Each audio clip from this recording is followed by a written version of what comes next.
Bonjour la mairie de Villejuif. Donc, chez SoftBank, on construit des robots humanoïdes qui sont des robots qui sont faits pour être au contact des humains et au contact proche. Voilà, je vous remets la photo. Dans l'idée, c'est que voilà, nos robots ont une puissance physique qui est limitée, une taille qui est, voilà, ils sont un peu plus petits que nous, ils sont à peu près grands comme là, il y en a un derrière, voilà, grands comme nous quand on est assis sur une chaise. Donc c'est des robots bienveillants qui sont surtout là pour tenir compagnie aux gens et puis pour rendre quelques services, par exemple à l'accueil de certains magasins, on en a mis, à l'accueil des entreprises. Et voilà, ils vont divertir, faire patienter, répondre à quelques questions aux clients ou aux visiteurs en attendant qu'un humain puisse les prendre en charge, par exemple. Et donc, on imagine que ça pourrait être des bons compagnons pour les personnes âgées qui sont isolées.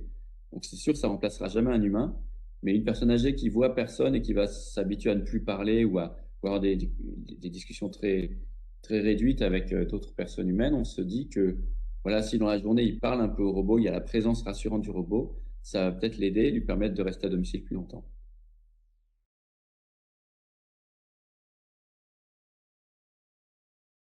Par rapport au Wi-Fi et à la 4G, donc c'est les fréquences qui sont différentes. On a surtout un débit et une portée différentes.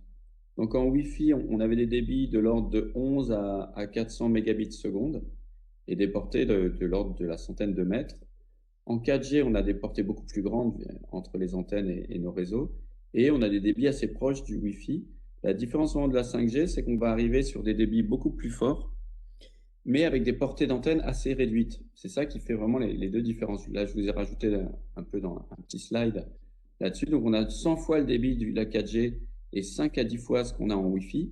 Et là, donc, une des différences, c'est qu'on aura 10 fois plus de connexions par antenne que avec la 4G. Donc, on devrait avoir moins de problèmes de voisinage et, au niveau du débit et des latences assez courtes. Donc, ça veut dire que entre le moment où le message part et où il arrive, il se passe vraiment 1 ou 2 millisecondes. Donc, les avantages que, voilà, donc on pourra mettre plus d'objets connectés et qui seront, il y en aura plus sur le même réseau avec des meilleurs débits et on pourra même imaginer déporter des calculs, c'est-à-dire qu'on pourra avoir des objets qui sont un peu plus idiots et on va déporter le calcul dans le cloud sur des grosses machines. Peut-être que d'un point de vue énergétique, il y aura un intérêt. Et ensuite, ce qui pourrait être bien donc pour les objets connectés ou IoT en anglais, Internet of Things, c'est qu'en Europe, en tout cas, on n'a pas de standard. Si ça peine un peu à se développer les objets connectés, c'est qu'on n'a pas défini un standard. C'est qu'au Japon, ils ont un standard. Tout le pays sort un objet connecté et tout de suite, on peut le mettre dans son réseau. En Europe, on n'a pas défini ça. Il y a 5 ou 6 standards qui se battent. Peut-être que la 5G va arriver, va balayer tout ça et qu'on aura un meilleur standard. Au niveau des applications, on a à la fois tout ce qui est capteurs répartis, donc capteurs pour la météo, température, baromètre, la pression de l'air, l'humidité. On peut imaginer des capteurs dans les plantes, etc. Tout ce qui est ouverture de porte à distance pour la domotique, le monitoring de santé, donc pour des patients dans des EHPAD ou des personnes âgées à domicile. Tout ce qui est caméras connectées, on va avoir un meilleur débit, donc on pourra avoir des caméras connectées en couleur, en HD. Et aussi, alors ça nous intéresse assez, c'est pour prendre la prise de contrôle à distance des machines. Donc, si il y a un incendie et que je vais envoyer un robot sur le terrain pour éteindre l'incendie ou dans des catastrophes nucléaires, aujourd'hui, l'IA, on parle beaucoup d'IA, mais on est quand même assez limité en termes de décision. Donc, souvent, les robots qu'on a sont pilotés à distance. Et donc, pilotés à distance, il faut un bon réseau pour avoir un bon retour, pour être assez précis. Et donc, il y a aussi tout ce qui est médical. Voilà, téléopération, tout ce qui est médical, ou voir un peu ce qui se passe au domicile d'une personne âgée qui aurait eu un problème. Elle peut appeler, on peut se connecter sur son appartement et voir ce qui se passe là-bas. Et on imagine même aussi, il y a des algorithmes qui sont sortis pour faire la localisation indoor. Aujourd'hui, le GPS marche pas dans les grands centres commerciaux ou par exemple, dans une entreprise. Là, on espère avoir ça qui fonctionnera bien pour aider les gens à se dire, ben voilà, là, vous êtes au deuxième étage, à côté de la cafétéria. Si vous voulez aller je sais pas, dans les chambres d'hôpital, c'est à gauche, etc. Les défauts donc principaux, c'est que il faudra plus d'antennes pour une même couverture. Comme vous l'avez vu sur le premier slide, voilà, sur la portée, sur une antenne 4G, on était à 2-3 km de portée, là on va être à 800 mètres. Donc il va falloir plus d'antennes et en plus, ça veut dire les humains seront plus près des antennes. Donc on va avoir plus d'émissions. Et ça, je l'ai mis dans les risques. Voilà, si on va utiliser des bandes de fréquences qu'on n'avait pas utilisées. Et donc, il y a des gens qui pensent que voilà, les analyses météo pourraient être faussées. Et c'est sûr que toutes les fréquences vont pas toutes été testées sur les humains, les plantes, les animaux. Donc, il y a vraiment un risque là. On a fait quelques mesures sur certaines fréquences, mais c'est vrai que il y a des gens pessimistes qui vont trouver que voilà, qu'on n'a pas tout testé. Ensuite, il y a toujours le problème de sécurité personnelle. Si on met des caméras plus performantes avec des bonnes résolutions, des super zooms, de l'HD, ben, on va être plus voilà, surveillé. Et aussi tout ce qui est question de sécurité des réseaux.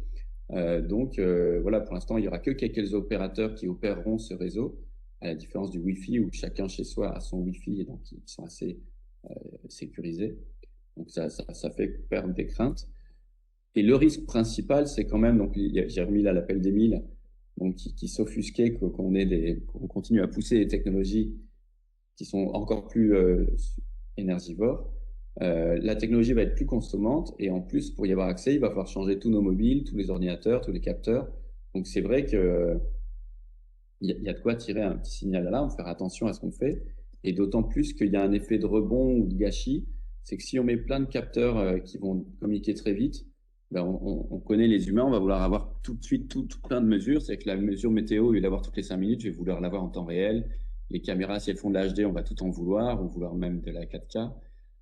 Dès le moment où on dit, tiens, on va être sur un réseau 5G, c'est que c'est un réseau qui est connecté à l'échelle vraiment de la région ou du pays. Euh, voilà, on peut imaginer qu'on aura plus de problèmes de hacking ou quelqu'un peut décider de faire une attaque sur le réseau et de faire tomber le réseau. Et en tout cas, voilà, c'est un réseau qui est global. Et comme on le disait en aparté au début, voilà, les villes n'ont aucun accès dessus. C'est-à-dire que si Villejuif décide ben, voilà, si vous décidez de communiquer avec ce réseau, vous ne savez pas où vont s'arrêter vos données, vous ne pouvez pas avoir l'accès dessus. Vous n'avez aucune décision sur ce réseau, en fait. Demain, imaginons que vous êtes chez Free, demain Free décide d'arrêter le réseau, vous n'avez plus de réseau sur votre côté. D'accord. Et la 5G, c'est un peu de ça qu'on va s'habituer à faire, c'est qu'on va s'habituer à utiliser l'infrastructure du réseau de la 5G pour faire passer nos informations. Et en fait, on n'a pas un vrai contrôle sur le réseau. C'est sûr que si voilà, si on a l'accès à la 5G, que on a des bonnes, qu'on a confiance dans le réseau et qu'il est assez rapide, ça va être intéressant pour nous. Si on l'a pas, on pourra utiliser d'autres manières. Mais c'est vrai que, voilà, encore une fois, on l'attend pas pour nos technos, on n'en a pas besoin, c'est qu'on pourrait se baser sur la 4G ou sur la Wi-Fi. Mais c'est vrai que si on l'a, si c'est plus efficace, si on a un meilleur contrôle, si le robot a une meilleure réactivité, c'est toujours mieux. Donc, c'est-à-dire qu'il n'y a pas, pour moi, je ne vois pas une vraie rupture avec la 5G, c'est juste une accélération, c'est-à-dire plus de débit, plus de devices, et donc on va avoir une sorte de, c'est ce qui fait peur aux gens un peu qui ont une pensée écologique, c'est que on pourrait imaginer une explosion des capteurs et des usages en fait. C'est-à-dire qu'il n'y a pas une rupture, mais il y a une facilité de la mise en réseau. Donc ça pourrait faire une transition forte.